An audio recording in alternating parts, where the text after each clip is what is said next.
স্নাতক পাস তৃতীয় বর্ষের শিক্ষার্থীদেরকে প্রাণীবিদ্যা ক্লাসে স্বাগত জানাচ্ছি। তোমাদেরকে আজকে আমি পড়াবো ইথোলজি। বিষয় কোড 133101। এই অনলাইন ক্লাসে তোমরা অনেক কিছু শিখতে পারবে। আশা করি তোমরা ক্লাসগুলো দেখবে এবং তোমাদের পড়ালেখা চালিয়ে যাবে। ইথোলজি দুটি গ্রিক শব্দ ইথোস স্বভাব ও লগোস জ্ঞানের সমন্বয়ে গঠিত। এটি প্রাণীবিজ্ঞানের একটি বিশেষ শাখা। এই শাখায় প্রাণী আচরণের বিজ্ঞান ভিত্তিক সুনির্দিষ্ট ব্যাখ্যা উপস্থাপিত হয়। উদ্দীপকের প্রতি প্রাণীর প্রতিক্রিয়া প্রদর্শনের নামই আচরণ। উদ্দীপনার সূত্রপাতটা প্রাণীর মধ্য থেকে হতে পারে, আবার বাহির থেকেও আসতে পারে। বাহ্য বা আভ্যন্তরীণ যে কোনো উদ্দীপনার প্রেক্ষিতে প্রাণীর যে পরিবর্তন ঘটে সবই আচরণের অন্তর্গত। বস্তুত প্রাণীর স্নায়ু, অন্তঃক্ষরা গ্রন্থি ও পেশিতন্ত্রের সমন্বিত কার্যকারিতায় সংঘটিত যে কোনো প্রকার দৃশ্যমান দৈহিক সঞ্চালন, অঙ্গভঙ্গি প্রদর্শন, কণ্ঠধ্বনি উচ্চারণ, বর্ণ পরিবর্তন, গন্ধবস্তু নির্গমন, এমনকি গায়ের লোম খাড়া করার বহিঃপ্রকাশকে আচরণের মধ্যে অন্তর্ভুক্ত করা যায়। প্রখ্যাত আচরণবিদ ম্যানিং মনে করেন আচরণের মধ্যে সেসব প্রক্রিয়া অন্তর্ভুক্ত যার মাধ্যমে প্রাণী তার বাহ্য পরিবেশ সম্পর্কে জ্ঞান লাভ করে, দেহাভ্যন্তরের অবস্থার সম্পর্কে জ্ঞাত হয় এবং তার কাঙ্ক্ষিত চাহিদার প্রেক্ষিতে প্রতিক্রিয়া করে। এখানে প্রতিক্রিয়া বলতে উদ্দীপনা হেতু দেহে কতিপয় পরিবর্তনের কথা বলা হয়েছে। আচরণ হলো উদ্দীপনা, স্টিমুলাস ও প্রতিক্রিয়া, রেসপন্সের ফল।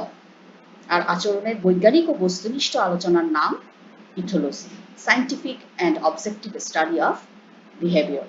অর্থাৎ ইথোলজি বলতে আচরণের ক্রিয়াকর্ম ও বিবর্তনের শৃঙ্খলাবদ্ধ পর্যালোচনাকে systemic study of function and evolution of behaviour বোঝায়। প্রাকৃতিক পরিবেশে প্রাণীদের আচরণ সম্পর্কিত পর্যালোচনার বিষয়টি এখানে মুখ্য হলেও গবেষণাগারে তথ্য উপাত্তকেও বিবেচনায় নেওয়া হয়। মনস্তাত্ত্বিক দিক অপেক্ষা অ্যানাটমি, ফিজিওলজি, নিউরোবায়োলজি এবং ফাইলোজেনেটিক ইতিহাসের আলোকে ইথোলজিতে প্রাণী আচরণের ব্যাখ্যা দেওয়া হয়।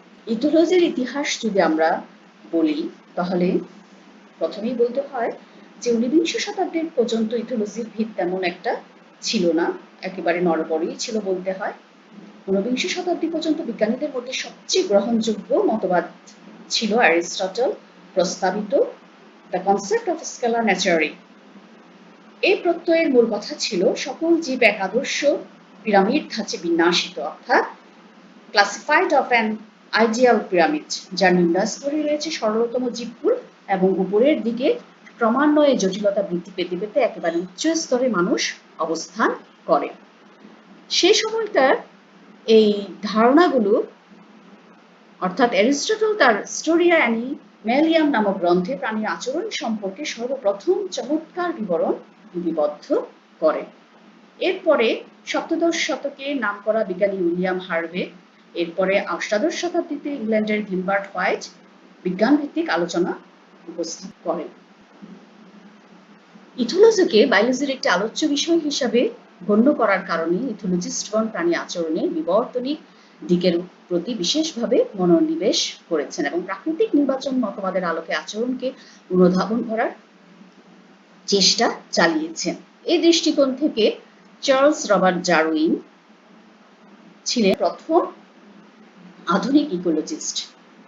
এরপরে জার্মান প্রাণীবিজ্ঞানী অস্কার হেনরথ, ওনার গবেষণা কর্ম প্রকাশিত হওয়ার পর থেকেই মূলত প্রাণী আচরণের চর্চায় মৌলিক দিক পরিবর্তন ঘটতে থাকে। তিনি জলচর পাখিদের উপর জীবনভর গবেষণা চালিয়ে যান এবং এই দুইজন বিজ্ঞানী মূল্যবান দুটি গ্রন্থ প্রকাশিত হয়, যেটি ছিল সবচেয়ে উল্লেখযোগ্য গ্রন্থ।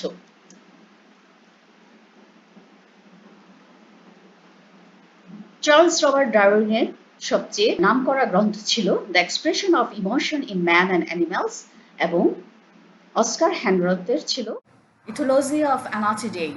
অস্কার হ্যানরথের গবেষণা প্রকাশের পর যুগান্তকারী এই গবেষণায় তার সহকর্মী এবং শিষ্যদের অনেকেই আকৃষ্ট হন। এদের মধ্যে ছিলেন কনরাড লরেঞ্জ, নিকো টিনবার্জেন এবং কার্ল ভন ফ্রিশ। এই তিনজনকে 1973 সালে ইথোলজির বিকাশ সাধনে কাজ করার জন্য ফিজিওলজি এবং মেডিসিনে এই তিনজনকে নোবেল পুরস্কারে ভূষিত করা হয়।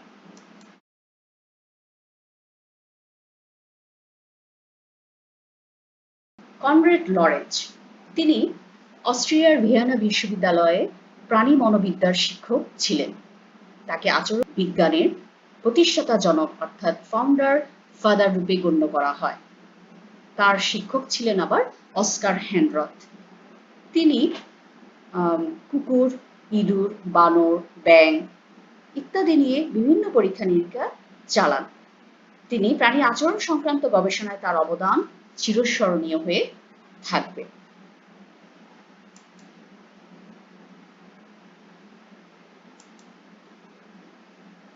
এরপর কার্ল ভন ফ্রিশ, তিনি ভিয়েনায় জন্মগ্রহণ করলেও জার্মানিতে সারা জীবন কাটান। তার প্রধান আকর্ষণ ছিল মৌমাছিকে ঘিরে। মৌমাছির সামাজিক আচরণের উপর তার বিস্ময়কর কাজের জন্য তিনি নোবেল পুরস্কারে ভূষিত হন। এছাড়া তিনি মৌমাছির দুটি নৃত্য, বৃত্তাকার নৃত্য এবং দুদল নৃত্যে প্রথমেই তিনি প্রকাশ করেন। তার লেখা ড্যান্সিং বি, দ্য বিস সেন্স অফ টেস্ট খুবই আলোড়ন সৃষ্টি করে। নিকো টিনবার্জেন, তিনি 1907 সালে হল্যান্ডে জন্মগ্রহণ করলেও ইংল্যান্ডে সারা জীবন কাটায়। পেশায় তিনি প্রাণীবিজ্ঞানী হলেও দীর্ঘদিন আচরণ বিজ্ঞানের শিক্ষক ও গবেষক হিসাবে কাজ করেছেন। তিনি প্রজাপতি, বোলতা, তিন কাটা স্টিকল ব্যাকফিশ, হারিঙ্গাল নিয়ে গবেষণা করেন। সহজাত আচরণ সম্পর্কে তার দেওয়া মূল্যবান ব্যাখ্যা আজও সকলের নিকট সমাদৃত। পরিবেশে অভিযোজনের প্রয়োজনে প্রাণী আচরণের উৎপত্তি এবং বিকাশ ঘটেছে। কিছু আচরণ প্রাণী তার পূর্বপুরুষ থেকে জন্মসূত্রে অর্জন করে এবং অন্যদিকে কিছু আচরণ প্রাণী তার অভিজ্ঞতা ও দক্ষতার মাধ্যমে অর্জন করে। তাই প্রাণী আচরণকে দুই ভাগে ভাগ করা হয়। প্রাণী আচরণের বিবর্তনিক ধারায় এই দুই ধরনের আচরণ নিয়ে ব্যাপক ও বিস্তারিত গবেষণা কর্মকাণ্ড পরিচালিত হয়েছে এবং হচ্ছে। এইসব গবেষণার মাধ্যমে আচরণের অনেক রহস্যের সমাধান সম্ভব হয়েছে। এই দুই ধরনের আচরণ হলো সহজাত আচরণ এবং শিখ আচরণ। তাহলে চলো আমরা দেখি এই দুই ধরনের আচরণ বলতে কি বোঝায় এবং কি কি।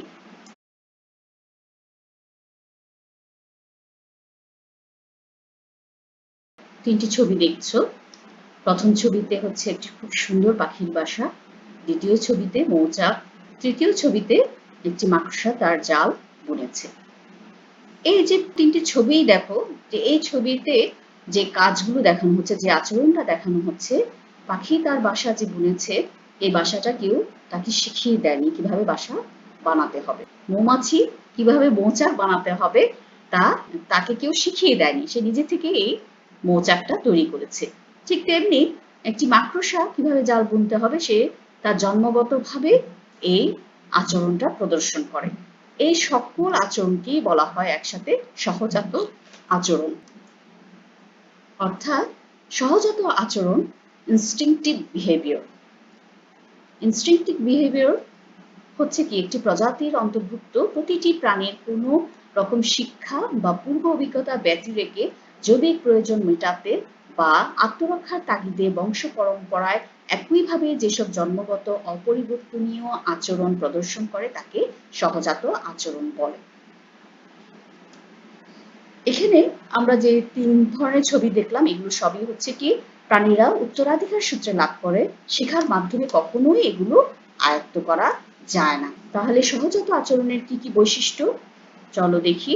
সহজাত আচরণ প্রজাতি সুনির্দিষ্ট, বংশগত এবং জিন দ্বারা নিয়ন্ত্রিত। তাই প্রতিটি প্রজাতির জন্য এ আচরণ সুনির্দিষ্ট।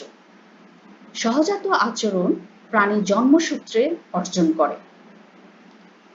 পরিপক্কতার ভিতর দিয়ে উপযুক্ত সময়ে সহজাত আচরণের বিকাশ ও প্রকাশ ঘটে। অর্থাৎ কোনো প্রাণী জন্ম হয়ে হয়তোবা সে কাজটা করে না, আস্তে আস্তে যখন সে পরিপক্কতা লাভ করে তারপরে দেখা যায় যে সেই আচরণটা তার প্রকাশ পায়। শিক্ষাগত বা পূর্ব অভিজ্ঞতার মাধ্যমে অর্জিত হয় না। একে শেখার মাধ্যমে আসলে আয়ত্ত করা যায় না, এটা জন্মগতভাবেই, আমি আগেই বলেছি, এটা অর্জিত হয়। ব্যক্তিবিশেষের পরিবর্তে গোষ্ঠীগতভাবে প্রকাশিত হয়, অর্থাৎ একই প্রজাতির সকল প্রাণীদের মধ্যে সেই আচরণটা দেখা যায়। এজন্য এটাকে বলা হচ্ছে যে ব্যক্তি বিশেষ না, শুধু যেকোনো প্রাণীর যেকোনো একটা প্রাণীকে দেখা যায় না, ওই প্রাণীর সকল তার সেই প্রজাতির সবাই মধ্যে ওই ধরনের একই ধরনের আচরণ পরিলক্ষিত হয়। সহজাত আচরণের প্রকারভেদ, টাইপস অফ ইনস্টিংক্টিভ বিহেভিয়ার। প্রতিটি প্রাণী গোষ্ঠীর নিজস্ব সহজাত আচরণের ধারা বিদ্যমান, তবে বিভিন্ন দৃষ্টিকোণ থেকে বিচার বিশ্লেষণের মাধ্যমে সহজাত আচরণকে নিম্নলিখিত ভাগে ভাগ করা হয়। 1 নম্বরে আমি দেখাচ্ছি কি বিগ্রহ আচরণ, অর্থাৎ ফাইটিং বিহেভিয়ার। এই বিগ্রহ আচরণটা এখানে ছবিতে তোমরা দেখতে পাচ্ছ, দুটি অ্যান্টিলোপ মারামারি করছে। অর্থাৎ এই যে পাখি এবং স্তন্যপায়ী অনেক প্রজাতির ক্ষেত্রে দেখা যায় যে প্রজনন ঋতুতে অথবা খাবারের অন্বেষণে প্রাণীরা এই ধরনের সংঘাতে জড়িয়ে পড়ে। অর্থাৎ এই সংঘাতটা পুরুষ সদস্যের মধ্যে বেশি দেখা যায়, কখনো কখনো দেখা যায় আবার স্ত্রী এবং পুরুষ উভয় সদস্যরাই এই ধরনের ভূমিকা পালন করে। গায়ক পাখি, 3 কাটা স্টিকেলব্যাক ফিশ, অ্যান্টিলপ প্রভৃতি প্রাণীর ক্ষেত্রে এই ধরনের আচরণ পরিলক্ষিত হয়। 2 নম্বর যুগলবন্দি আচরণ, অর্থাৎ কোর্টশিপ অ্যান্ড ম্যাচিং বিহেভিয়ার। যখন প্রজনন মৌসুম হয় তখন দেখা যায় যে বিভিন্ন ধরনের আচরণ করে। এই আচরণটা বিভিন্ন প্রাণী, বিশেষ করে পাখির ক্ষেত্রে, মাছের ক্ষেত্রে, স্তন্যপায়ী প্রাণীর ক্ষেত্রে প্রচুর পরিমাণে দেখা যায়। সে সময় লক্ষ্য করা যায় যে পাখি মধুর সুরে গান করে। এছাড়া পুরুষ মাছের কি হয়, প্রজননকালীন আচরণের সময় বিভিন্ন রঙের পরিবর্তন দেখা যায় এবং বিভিন্ন কীটপতঙ্গের মধ্যেও এই আচরণ পরিলক্ষিত হয়। নাম্বার 3, বাৎসল্য আচরণ, যেটাকে বলা হয় প্যারেন্টাল বিহেভিয়ার। বাৎসল্য আচরণ তোমরা ছবিতেই দেখতে পাচ্ছ, একটা মা প্রাণী তার বাচ্চাকে আদর করছে। অর্থাৎ সন্তান জন্মানোর আগে বা পরে বাচ্চার যত্ন বা লালন পালনের জন্য পিতা বা মাতা অথবা উভয়ই যে আচরণ প্রদর্শন করে সেটাই হচ্ছে বাৎসল্য আচরণ। এই আচরণটা মাছ, উভচর, সরীসৃপ, পাখি এবং স্তন্যপায়ী প্রাণীতে ভিন্ন ভিন্নভাবে এই ধরনের আচরণ প্রদর্শিত হয়। আমরা সাধারণত লক্ষ্য করে থাকি যে পাখির ক্ষেত্রে পাখি যখনই ডিম পারবে তার আগ মুহূর্তে পাখি কি করে, সুন্দর করে বাসা তৈরি করে, তারপরে ডিম পারে, এরপরে ডিমে তা দেয় এবং ছানাগুলো খুব সুন্দর করে যত্ন করে। একেই বলা হচ্ছে কি প্যারেন্টাল বিহেভিয়ার। অভিপ্রয়াণ আচরণ, অর্থাৎ মাইগ্রেশন বিহেভিয়ার।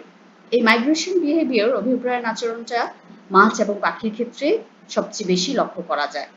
আমরা মাছের ক্ষেত্রে দেখি স্যামন, হেরিং, ইলিশ মাছ প্রভৃতি মাছ, এই মাছগুলো সাধারণত ডিম ছাড়ার জন্য বহু দূরত্ব অতিক্রম করে ওরা এক জায়গা থেকে আরেক জায়গায় গমন করে। কোনো কোনো মাছ কি করে, লোনা পানি থেকে স্বাদু পানিতে যায়, আবার কোনো কোনো মাছ স্বাদু পানি থেকে লোনা পানিতে আসে শুধুমাত্র এই ডিম ছাড়ার জন্য। এছাড়া পাখির ক্ষেত্রে দেখা যায় পাখি, গোল্ডেন প্লোভার, এই পাখিগুলো দেখা যায় যে কয়েক হাজার মাইল অতিক্রম করে তাদের এই প্রজনন ঋতুতে মাইগ্রেশন করে। এখানে পাখিরা মাইগ্রেশন করে শুধু করে প্রজননকালীন আচরণে না, দেখা যায় তাদের শীতকালীন আচরণ, তারপরে খাবারের যখন ঘাটতি হয় তখনও তারা কি করে, এক জায়গা থেকে আরেক জায়গায় কয়েক হাজার মাইল দূরত্ব পাড়ি দিয়ে মাইগ্রেশন করে। এটাকেই বলা হচ্ছে অভিপ্রয়াণ আচরণ। এরপর খাদ্যান্বেষণ আচরণ। এখানে তোমরা ছবিতে দেখতে পাচ্ছ মা প্রাণীটির সাথে তার বাচ্চারাও খাদ্যের খোঁজে করছে।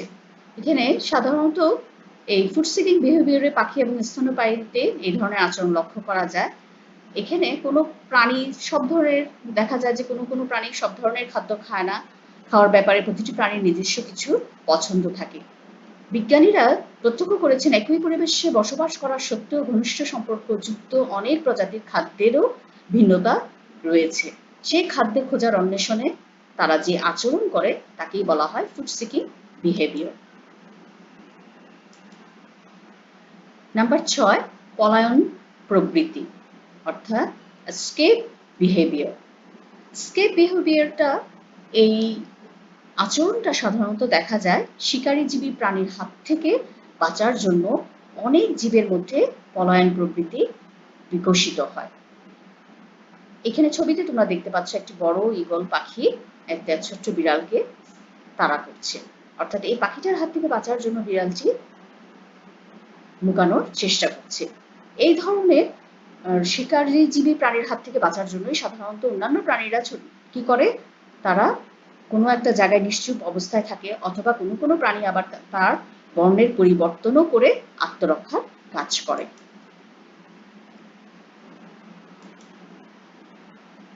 সাত নাম্বার, নিদ্রামগ্ন আচরণ, স্লিপিং বিহেভিয়ার। তোমরা ছবিতে দেখতে পাচ্ছ বালির ভিতরে গর্ত করে প্রাণীটি ঘুমোচ্ছে। অর্থাৎ এখানে যেটা বোঝানো হচ্ছে যে প্রতিকূল আবহাওয়ার হাত থেকে বাঁচার জন্য অনেক প্রাণীরাই কি করে, নিদ্রামগ্ন আচরণ করে, যেটাকে আমরা বলি হাইবারনেশন। অর্থাৎ এই আচরণটা উভচর এবং সরীসৃপের ক্ষেত্রে শীত নিদ্রা হিসাবে আমরা বলে থাকি। এই আচরণটা ওরা যখন তাদের প্রতিকূল পরিবেশ থাকে তখন সেই প্রতিকূল পরিবেশের হাত থেকে বাঁচার জন্য তারা হাইবারনেশনে চলে যায়। এটা তাদের এক ধরনের আচরণ, যেটা তাদেরকে বিপদের হাত থেকে রক্ষার জন্য তারা এই ধরনের আচরণ প্রদর্শন করে। নাম্বার 8, সঞ্চয় স্বভাব, হোর্ডিং বিহেভিয়ার। তোমরা দেখতে পাচ্ছ কতগুলো ইঁদুর খাবার খুঁজছে, খাদ্য খুঁজছে। এখানে এই আচরণটা কীটপতঙ্গ ইঁদুরের ক্ষেত্রে বিশেষ করে লক্ষ্য করা যায়। এই প্রাণীরা তারা আবাসস্থলের চারিপাশে কোনো নিরাপদ স্থানে খাদ্য সামগ্রী মজুত করে রাখে। এরপর শিখন আচরণ, লার্নিং বিহেভিয়ার। এতক্ষণ আমরা যেটা পড়লাম সেটা হচ্ছে সহজাত আচরণ, যেটা কিনা আমরা জন্মগত সূত্রেই পেয়ে থাকি, সেটা কোনো শিখানোর মাধ্যমে আয়ত্ত করা যায় না। এখন আমরা যেটা দেখব সেটা হচ্ছে শিখন আচরণ, লার্নিং বিহেভিয়ার। শিখন বলতেই বোঝানো যাচ্ছে যে যেটা শিখে আয়ত্ত করতে হয়। প্রতিটি প্রাণী কতগুলো সহজাত আচরণ এবং প্রতিবর্তী ক্রিয়ার ক্ষমতা নিয়ে জন্মগ্রহণ করে। এইসব জন্মগত সামর্থ্য পরিবর্তনশীল পরিবেশের সাথে সামঞ্জস্য বিধান করে চলার পক্ষে সবসময় যথেষ্ট বা পর্যাপ্ত নয়। বয়স বাড়ার সাথে সাথে কিংবা বিচিত্র পরিমণ্ডলের সাফল্যের সাথে টিকে থাকতে হলে নতুন পরিবেশে নতুন কিছু আয়ত্ত করতে হয়। বিভিন্ন বিজ্ঞানীরা শিখনের বিভিন্ন রকমের সংজ্ঞা দিয়েছেন। বিজ্ঞানী ম্যাকগোচ বলেছেন শিখন হলো অভ্যাসের ফলে ক্রিয়ার পরিবর্তন। বিজ্ঞানী থর্নডাইক বলেন শিখন হলো উদ্দীপক ও প্রতিক্রিয়ার মধ্যে যথাযথ সম্বন্ধ স্থাপন করা। ওয়াটসন এবং বার্নার্ড বলেন শিখন হলো আচরণের পরিবর্তন। মর্গান এবং কিং 1966 সালে শিখনের সর্বাধিক গ্রহণযোগ্য সংজ্ঞায় বলেন অতীত অভিজ্ঞতা বা অনুশীলনের ফলে আচরণের অপেক্ষাকৃত স্থায়ী পরিবর্তনকে শিখন বলা হয়। এই সংজ্ঞাটি যদি আমরা বিশ্লেষণ করি তাহলে আমরা 3টি পয়েন্ট দেখতে পাবো। 1 নম্বর হচ্ছে শিখন হলো আচরণের পরিবর্তন। শিখনের ফলে প্রাণীর যে আচরণ পরিবর্তন লক্ষ্য করা যায় তা সম্পূর্ণ নতুন এক ধরনের আচরণ হতে পারে, অথবা পূর্ব আচরণের উন্নত রূপও হতে পারে। শিখন প্রক্রিয়া সম্পূর্ণ হলে কোনো এক পরিস্থিতিতে যথাযথ প্রতিক্রিয়া করার কৌশল আয়ত্তে আসে। 2 নম্বর, এই পরিবর্তন অভিজ্ঞতা বা অনুশীলনের ফলে অর্জিত। এখানে অভিজ্ঞতা বা অনুশীলন ব্যতীত অন্য কোনো উপায়ে আচরণের পরিবর্তন ঘটলে তাকে শিখন বলা যাবে না। অনেক সময় আমরা দেখি যে কোনো রোগের কারণে বা আঘাতের কারণে আচরণের কিছু পরিবর্তন হয়, কিন্তু এই পরিবর্তনকে আমরা শিখন বলবো না। 3 নাম্বার, অভিজ্ঞতা বা অনুশীলনের ফলে আচরণের যে পরিবর্তন সৃষ্টি হয় সেটা অপেক্ষাকৃত স্থায়ী পরিবর্তন হবে। এখানে অতীত অভিজ্ঞতাকে পরবর্তীকালে পুনরুজ্জীবিত করা না গেলে শিখন হয়েছে বলা যাবে না। আচরণের পরিবর্তন স্বল্প সময়ের জন্য হলে তাও চলবে না, এবং দীর্ঘ সময় ধরে এমনকি সারা জীবন যদি এই পরিবর্তনটা টিকে থাকে তাহলে সেটাকেই বলা হবে শিখন। তাহলে শিখনের বৈশিষ্ট্যগুলো কি কি? শিখন আচরণের বৈশিষ্ট্য সমূহ হলো এই ধরনের আচরণ প্রাণীর নিজস্ব মেধা, ব্যক্তিসত্তা ও চিন্তা শক্তির মাধ্যমে অর্জিত হয়। শিখন আচরণের স্থায়িত্ব নির্ভর করে অভ্যাস ও অনুশীলনের উপর। এই ধরনের আচরণের মাধ্যমে উদ্দীপক ও সংবেদনের মধ্যে যোগসূত্র স্থাপিত হয়। শিখন আচরণের মাধ্যমে দক্ষতার উৎকর্ষ সাধিত হয়। এই ধরনের আচরণের মধ্য দিয়ে নতুন পরিস্থিতিতে যথাযথ প্রতিক্রিয়া সৃষ্টির মাধ্যমে কাঙ্ক্ষিত ফল লাভ করা সম্ভব হয়। তাহলে এখন দেখি শিখনের শর্তসমূহ। শিখনের কিছু শর্ত আছে যাকে বলা হচ্ছে ফ্যাক্টরস অফ লার্নিং। 1 নাম্বার, প্রেরণা, মোটিভেশন। এখানে প্রেরণা বা মোটিভেশন শব্দটি বললেই আমাদের আসলে মনে হয় মোটিভেট, আমরা বলি না মোটিভেট করা, অর্থাৎ এমন একটা অবস্থাকে বোঝায় যা প্রাণীকে কোনো কাজ করতে অনুপ্রাণিত করে। প্রেরণা শিখনের একটি গুরুত্বপূর্ণ শর্ত। আমরা দেখি যে আমাদের কখনো এই কতগুলো কাজ যেমন ক্ষুধা, তৃষ্ণা বা কিছু আকাঙ্ক্ষা ইত্যাদি যখন প্রেরণা পূরণের ব্যবস্থা থাকে তাহলে সঠিক প্রতিক্রিয়া সম্ভাবনা বৃদ্ধি পায় এবং বিষয়টি সহজে আয়ত্ত করা যায়। অর্থাৎ প্রতিক্রিয়া করার জন্য যে শক্তির প্রয়োজন প্রেরণা সেই শক্তিকে শক্তিশালী করে। এরপরে 2 নাম্বার হচ্ছে অনুষঙ্গ, অ্যাসোসিয়েশন। অ্যাসোসিয়েশন এখানে কোনো স্থান বা কালের দুটো ঘটনার মধ্যে সম্পর্ক বা যোগাযোগ সৃষ্টির নামই হচ্ছে অনুষঙ্গ। একটির সংগঠন অপরটির কথা মনে জাগিয়ে তোলে। উদাহরণ হিসেবে যদি আমি বলি আগুন, তাহলে আগুন কথাটা শব্দটি উচ্চারণ করার সাথে সাথে আমাদের মনের ভিতরে আরেকটি শব্দ চলে আসে, সেটা হচ্ছে ধোঁয়া। এখানে আগুন ও ধোঁয়া এই দুটি ঘটনা সবসময় একসাথে ঘটে থাকে। যেখানে আগুন আছে সেখানে ধোঁয়া থাকবে। অনুষঙ্গ শিখনকে শক্তিশালী করে। আগুন দেখলেই ধোঁয়ার কথা মনে হওয়ার কারণ আগুনের সাথে ধোঁয়ার অনুষঙ্গ আছে। 3 নাম্বার, বল বৃদ্ধি, রেইনফোর্সমেন্ট।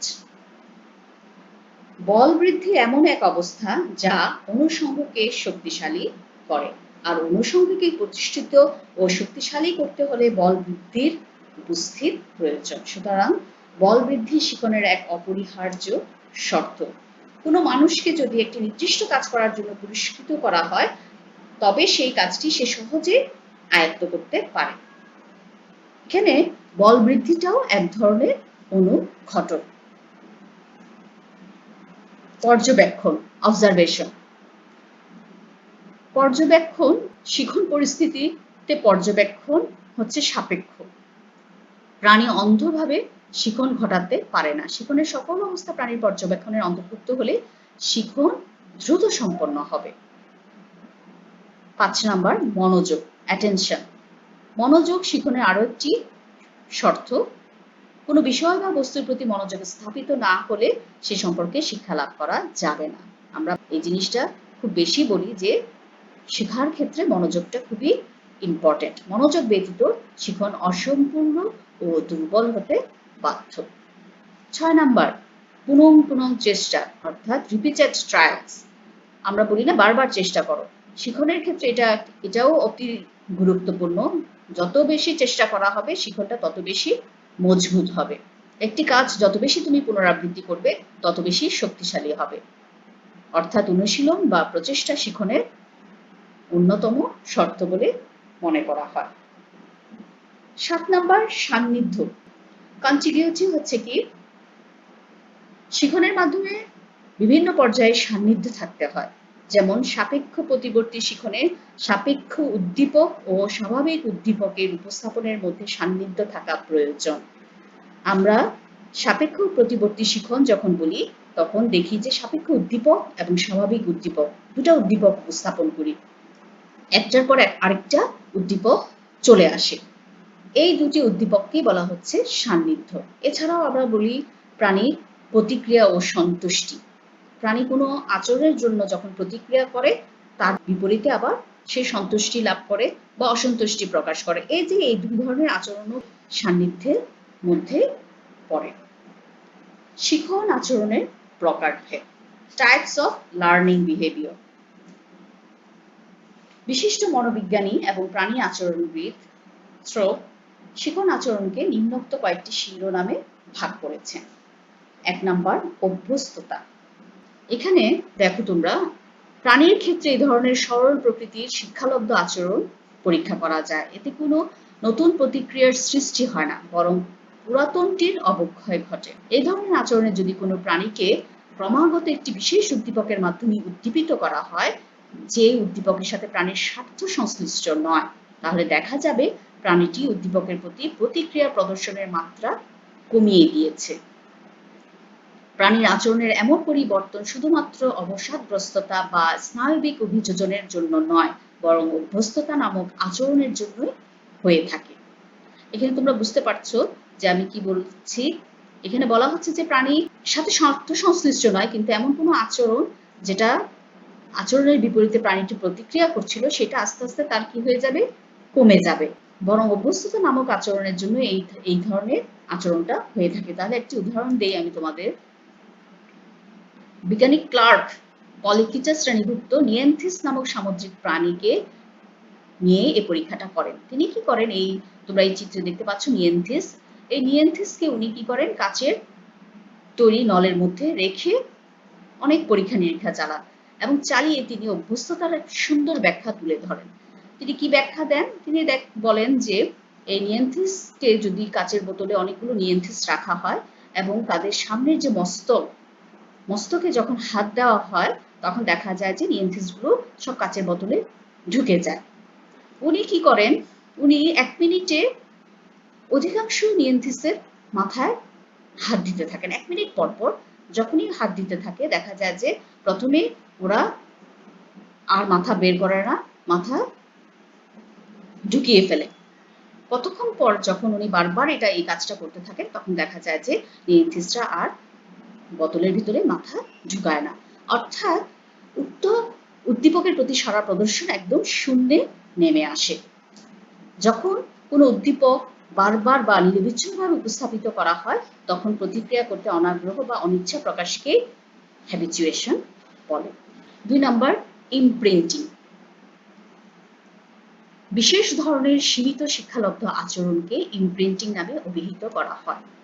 বিজ্ঞানী লরেঞ্জ একে এক অভিনব শিক্ষালব্ধ আচরণ হিসাবে বর্ণনা করেন। তরুণ প্রাণীর বর্ধনের অতি সংবেদনশীল মুহূর্তে এই ধরনের আচরণ প্রত্যক্ষ করা যায়। পাখির ক্ষেত্রে ডিম ফুটে বাচ্চা বের হওয়ার পরপরই এই ধরনের আচরণ দেখা যায়। সচরাচর প্রাণীর জীবনের কোনো একটি নির্দিষ্ট সময়ে অত্যন্ত সংক্ষিপ্ত কিছু অভিজ্ঞতার আলোকে তার আচরণে যেসব হঠাৎ ও স্থায়ী পরিবর্তন হয় তাকেই বলা হয় ইমপ্রিন্টিং। তোমরা দেখতে পাচ্ছ ছবিতে হাঁস তার বাচ্চাদের নিয়ে হেঁটে যাচ্ছে। এখানে হাঁস জাতীয় পাখির উপরে এই বিজ্ঞানী লরেঞ্জ পরীক্ষা নিরীক্ষা চালান। তিনি দেখেন যে হাঁসের শাবকেরা সংবেদনশীল সময়টা বাসায় কাটায়। এদের 2-1 জন শাবক যখন মা পাখিকে ইমপ্রিন্টিং করে তখন অধিকাংশই শাবকরা একজন আরেকজনের দেখা দেখি সেই কাজটা করে। অর্থাৎ কেউ যদি মাকে অনুসরণ করে চলতে থাকে তাহলে অবশিষ্ট বাচ্চারা একে অপরকে অনুসরণ করে মার পিছনে পিছনে হাঁটতে থাকে। এটাকেই বলা হচ্ছে ইমপ্রিন্টিং। 3 নাম্বার চিরায়ত সাপেক্ষণ, ক্লাসিক্যাল কন্ডিশন। স্বাভাবিক উদ্দীপকের সাথে সাপেক্ষ উদ্দীপক বারবার যুগপৎ স্থাপনের মাধ্যমে প্রাণীদেহে যে সংযোগ গড়ে ওঠে, পরবর্তীতে শুধুমাত্র সাপেক্ষ উদ্দীপকের উপস্থিতিতেই প্রাণীদেহে একই প্রতিক্রিয়ার সৃষ্টি হয়ে থাকে। সাপেক্ষ উদ্দীপকের সাথে প্রতিক্রিয়ার এরূপ সংযোগমূলক আচরণকে চিরায়ত সাপেক্ষণ শিখন আচরণ বলে। বিজ্ঞানী প্যাভলভ, অর্থাৎ তিনি ছিলেন রাশিয়ার বিজ্ঞানী, বিখ্যাত বিজ্ঞানী ছিলেন। তিনি এই আচরণটা পরীক্ষা করার জন্য ঘণ্টাধ্বনির সাথে মাংসের টুকরা পরিবেশন করে কুকুরের মুখে লালা নিঃসরণ প্রত্যক্ষ করেন। তিনি একটি কুকুরকে বারবার ঘণ্টাধ্বনি শোনাতে থাকেন। দেখা যায় যে কুকুরটি ঘণ্টাধ্বনি শোনার ফলে তার মুখ দিয়ে কোনো লালা নিঃসৃত হয় না। এরপরে তিনি ঘণ্টাধ্বনি এবং মাংস কুকুরের সামনে দিতে থাকেন। একই সাথে তিনি ঘণ্টাধ্বনি দেন এবং মাংস পরিবেশন করেন। এতে দেখা যায় যে কুকুরের মুখ থেকে লালা নিঃসৃত হতে থাকে। এই ঘণ্টাধ্বনির সাথে কয়েকবার মাংসের টুকরা দেওয়া উপস্থাপনের ফলে ঘণ্টাধ্বনি সাপেক্ষ উদ্দীপকে পরিণত হয়। তাই যখন তিনি ঘণ্টাধ্বনি দেন কিন্তু মাংস আর দেন না, কিন্তু দেখা যায় যে তারপরও কুকুরের মুখ থেকে লালা নিঃসৃত হচ্ছে। এই ঘটনাকে সাপেক্ষ প্রতিক্রিয়া বলা হয়েছে। প্রশিক্ষণের মাধ্যমে এরূপ প্রতিক্রিয়া প্রকাশিত হয়েছে। 4 নাম্বার, করণ শিখন, ইনস্ট্রুমেন্টাল লার্নিং। যখন কোনো প্রাণী বারবার ভুলের ভিতর দিয়ে কোনো একটি আচরণকে আয়ত্ত করে, তখন সেই আচরণকে করণ শিখন বা প্রচেষ্টা ও ভুল সংশোধন শিখন আচরণ বলা হয়। অর্থাৎ বারবার ভুলের ভিতর দিয়ে যাওয়ার ফলে যে আচরণটা সে আয়ত্ত করে সেটাকে বলা হয় ভুল সংশোধন আচরণ। এক্ষেত্রে প্রাণীর স্নায়বিক ব্যবস্থা আচরণটিকে আয়ত্তে আনতে কার্যকর ভূমিকা পালন করে। বিজ্ঞানী স্কিনার ইঁদুরের উপর পরীক্ষা পরিচালনার জন্য একটি বিশেষ কৌশলগত বাক্স নির্মাণ করেন। তোমরা এই পাশের চিত্রে দেখতে পাচ্ছ একটা সুন্দর বক্স। এই বক্সকে স্কিনার বক্স বলা হয়। তিনি এই বক্সের মধ্যে একটা ইঁদুরকে প্রবেশ করান এবং বক্সের বিভিন্ন জায়গায় তিনি এমন ব্যবস্থা করেন যে কোনো বিশেষ বিশেষ জায়গায় চাপ পড়লে যাতে খাদ্য বেরিয়ে আসে। ইঁদুরটা ছিল ক্ষুধার্ত। সে কি করে, এই তার ক্ষুধা নিবারণের জন্য ক্ষুধার তাড়নায় সে এদিক ওদিক ছোটাছুটি করতে থাকে। এদিক ওদিক ছোটাছুটি করতে করতে তার হাতের স্পর্শে বা পায়ের চাপে খাবার বেরিয়ে আসে। তখন সে খাবারগুলো সে খায়, কিন্তু তাতেও তার ক্ষুধা নিবৃত্ত হয় না। সেজন্য সে কি করে, আরো প্রচুর পরিমাণে লাফালাফি করতে থাকে এবং বিভিন্ন জায়গায় চাপ সৃষ্টি করতে থাকে। দেখা যায় যে ওই চাপ বাড়ার সাথে সাথে তার খাবারের প্রতি লোভও বাড়তে থাকে এবং এই ঘটনাটি সে বারবার পুনরাবৃত্তি ঘটায়। বিজ্ঞানী স্কিনার সমগ্র কার্যক্রম খুব ভালোভাবে লক্ষ্য করেন এবং তিনি দেখেন যে সঠিক স্থানে চাপ দেওয়াকে তিনি সঠিক প্রতিক্রিয়া এবং অন্য স্থানে চাপ দেওয়াকে ভুল প্রতিক্রিয়া হিসেবে গণ্য করেন এবং এই পরীক্ষাকে তিনি কয়েকটা সিদ্ধান্তে উপনীত করেন। সিদ্ধান্তগুলো হলো, সঠিক প্রতিক্রিয়ার দ্বারা খাদ্য গ্রহণের ফলে ক্রমান্বয়ে ইঁদুরের ভুল প্রতিক্রিয়া করার সংখ্যা হ্রাস পেতে থাকে। আরেকটি সিদ্ধান্ত হচ্ছে, সঠিক প্রতিক্রিয়া দ্বারা প্রেষণা নিবৃত্তির কলাকৌশলকে ইঁদুর আয়ত্ত করতে সক্ষম হয়েছে। অতএব তিনি বলেন যে আচরণগত এরূপ ধারাবাহিক পরিবর্তনকে করণ শিখনের মাধ্যমে অর্জিত হয়। 5 নাম্বার, সুপ্ত বা প্রচ্ছন্ন শিখন, ল্যাটেন্ট লার্নিং। বিভিন্ন পরীক্ষায় দেখা গেছে প্রেষণা থাকা সত্ত্বেও উপযুক্ত পুরস্কারের অভাবে প্রাণীর শিখন দ্রুত সম্ভব হয় না। আমরা প্রায় বলে থাকি না যে তুমি ভালো রেজাল্ট করলে তোমাকে পুরস্কার দেওয়া হবে। এই যে একটা রিওয়ার্ড অর্থাৎ পুরস্কারের লোভেও দেখা যায় যে আমরা অনেক ভালো কাজ করি। ঠিক তেমনি এই প্রাণীরাও দেখা যায় যে পুরস্কারের আশায় তাড়াতাড়ি শিখতে পারে। শিখন প্রাণীর মধ্যে প্রথমে সুপ্ত অবস্থায় থাকে, পরে পুরস্কারের মাধ্যমে কি হয়, এর প্রকাশ ঘটে। বিজ্ঞানী টোলম্যান, তোমরা চিত্র দেখতে পাচ্ছ একটা পাজল বক্স। তার এক প্রান্তে আছে স্টার্ট, অর্থাৎ এখান থেকে শুরু হবে, এবং অপর প্রান্তে যেখানে শেষ প্রান্ত সেখানে কিছু খাদ্য রাখা আছে। বিজ্ঞানী টোলম্যান এই পাজল বক্সে কিছু ইঁদুরকে ঢুকিয়ে দেন। তিনি প্রথমে যে ইঁদুরগুলোকে ঢোকান, তা দেখা যায় যে সেই ইঁদুরগুলো এই পাজল বক্স অতিক্রম করে শেষ প্রান্তে যখন গিয়ে পৌঁছায় তখনই ওরা খাবার পেয়ে যায় এবং এরা দ্রুত সে কাজটা সম্পন্ন করতে পারে। তিনি দ্বিতীয় পর্যায়ে আবার কিছু ইঁদুরকে ঢুকান, দেখা যায় যে তারা যখন শেষ প্রান্তে গিয়ে পৌঁছায় তখন তিনি তাদেরকে খাবার দেন না। এভাবে তাদেরকে 10 দিন পরে তিনি কি করেন, পুরস্কারে ভূষিত করেন, খাবার দেন। এরপরে তিনি আবার তৃতীয় একটা ধাপে দেখান যে তৃতীয় ধাপে যখন তিনি ইঁদুরকে আবার ভিতরে ঢুকান, দেখা যায় যে এরা 12 দিনের মধ্যে তাদের মধ্যে একটা 12 দিন সময়ে তাদের এই ইঁদুরগুলোর একটা নাটকীয় পরিবর্তন তিনি লক্ষ্য করেন। খাবারের জায়গায় আসার সঠিক পথ বের করার চেষ্টায় ভুলের সংখ্যা প্রথম দলের মতোই ছিল তাদের। এই পরীক্ষা থেকে বোঝা যায় খাঁচার পরিস্থিতি অনুধাবন করে যে জ্ঞান হয়েছে তার আলোকে দ্বিতীয় দলের ইঁদুর খাঁচার অলিগুলি শিখে ফেলেছে এবং খাবারের প্ররোচনা না দেওয়া পর্যন্ত তাদের এই শিক্ষা সুপ্ত বা প্রচ্ছন্ন অবস্থায় ছিল। এই জন্য এই আচরণকে বলা হচ্ছে সুপ্ত বা প্রচ্ছন্ন শিখন আচরণ। 6 নাম্বার অন্তর্দৃষ্টিমূলক শিখন, ইনসাইট লার্নিং। প্রাণী তার পরিবেশ সম্পর্কে বোধ শক্তিকে কাজে লাগিয়ে প্রতিক্রিয়া সৃষ্টির মাধ্যমে কোনো সমস্যার সমাধান করলে তাকে অন্তর্দৃষ্টিমূলক আচরণ বলে। এক্ষেত্রে প্রাণী বুদ্ধি বিবেচনা প্রয়োগের মাধ্যমে সমস্যার সমাধান করে, এলোমেলোভাবে কিছুই করে না।